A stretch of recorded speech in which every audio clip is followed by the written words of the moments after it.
Grace and peace to you in the name of the triune God, Creator, Redeemer, and Sustainer. Amen. If we live by the Spirit, let us also be guided by the Spirit. Galatians 5, verse 25. When we think about generosity, what's the first thing that comes to mind? For me, it's abundance. I think about how much we can give, sharing out of our wealth to help others, or making sure the kids have what they want, or doing something for someone just because.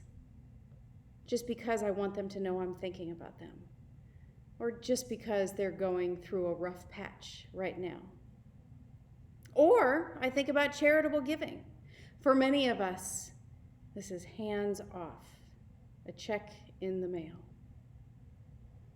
The recipients of our generosity, of our charitable giving, are often the poor in our communities.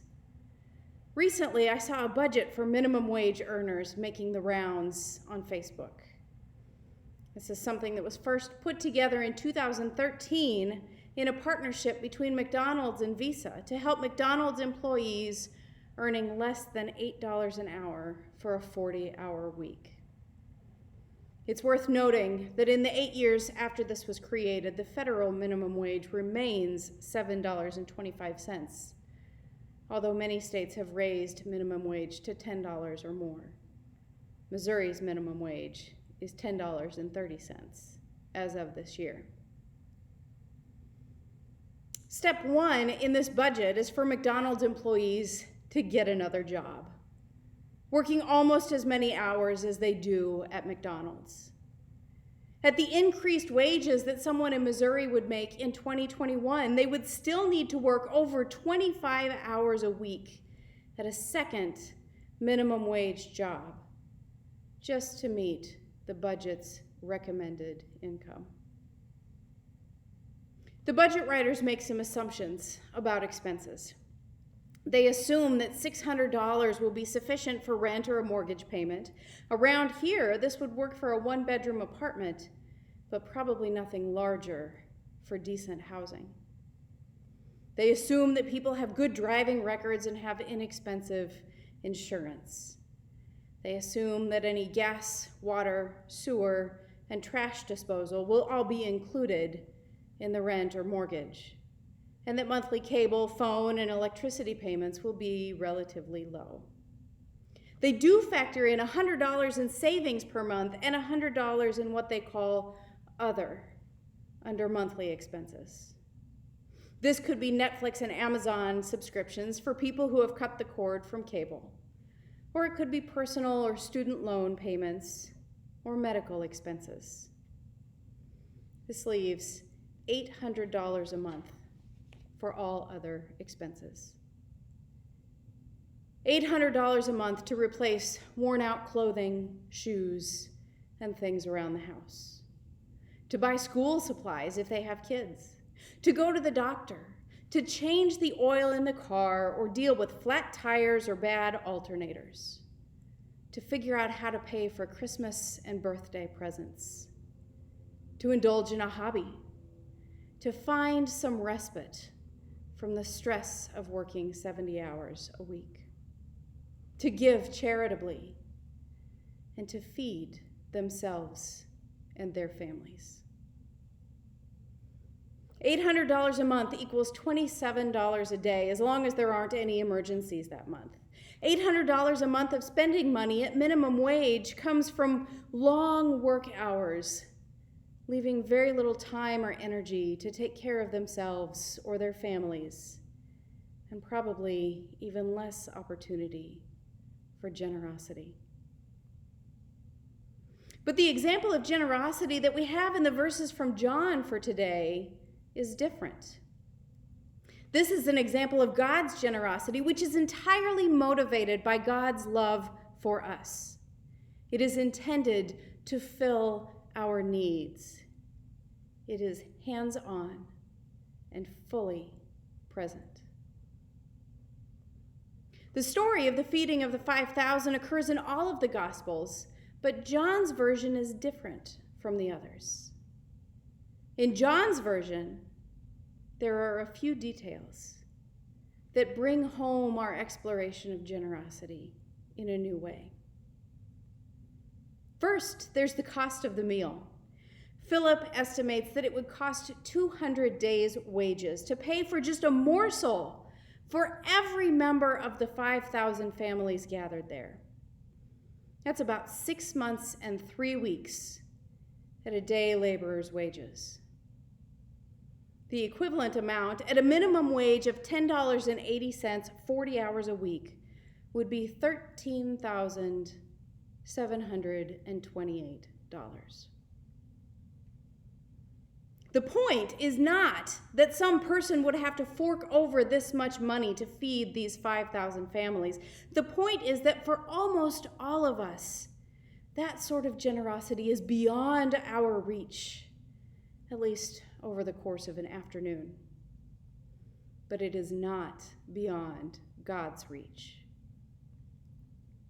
Then there's the food itself. The other Gospels merely say 5 loaves of bread and 2 fish. John specifies barley loaves and dried fish.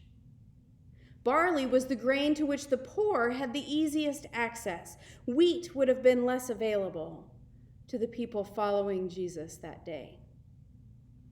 And dried fish, like jerky and other cured meats, were prized because they were shelf-stable. They would last through the times of plenty and be available during the lean times.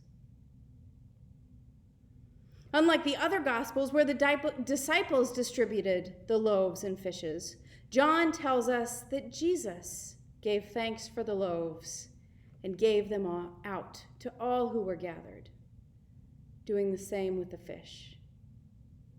Jesus gave abundantly and generously so that the needs of everyone present could be met. They were hungry, and they were given carbohydrates and protein to sustain them and to keep their bodies going. And there were leftovers, 12 baskets of bread and dried fish. We don't know what happened with the leftovers, whether the disciples distributed them among the most needy, or whether they became travel rations as Jesus and the 12 continued on their journey. But again, that's not the point. The point is, people took only what they needed.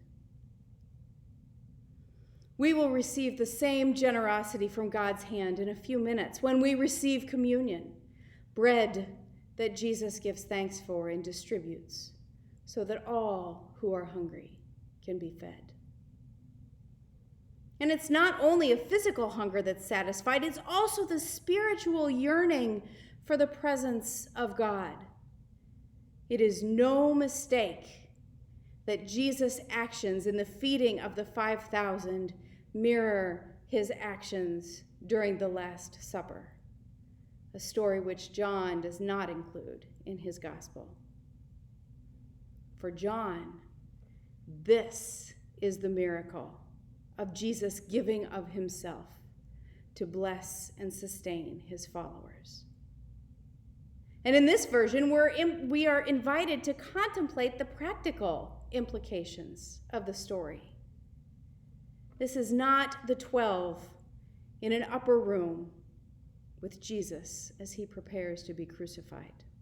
This is a city of people who are following Jesus, to whom Jesus gives both food and faith. Surely, the people say, this is the prophet who was to come into the world. This presents a jarring contrast to the minimum wage budget that we explored earlier, doesn't it? The overriding sense that I get from the budget is one of magical thinking. This is the idea that if someone works 70 hours a week or more at minimum wage, relying on transportation, housing, and food resources that are probably subpar, no emergencies will ever come up, and people will be able to save and get ahead. Does it happen? Sure. Does it happen often? It does not. And what is the result of this magical thinking? For people who make minimum wage, a sense of hopelessness often sets in. A belief on the part of the minimum wage workers that no matter what they do, they are stuck. They can't get ahead because they don't have resources in time, money, or energy. And eventually, the cycle of generational poverty sets in. On the part of the sort of people who build the budget, this magical thinking contributes to a sense that if the minimum wage earners would just work harder, they could break the cycle of poverty. That's the American dream, right? But the reality is, it isn't true.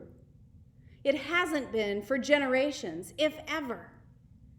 And when the people tell us what they need, we don't always know how to listen to them. Often, our generosity translates to handouts. These are things that are needed: food, clothing, access to shelter. We know how to be generous in those ways. We're good at that. But sometimes, don't you have this sneaking suspicion that we could be doing more? I do. And that brings us back to the contrast between our gospel lesson and the minimum wage budget. Jesus handed out food, but he provided something else too. He gave the people hope that finally, after all this time, God was sending them the long-promised Messiah who would right the wrongs in the world. He gave the people faith. He sensed their spiritual hunger, their hunger for something beyond their immediate bodily needs. We get a sense of this too, don't we?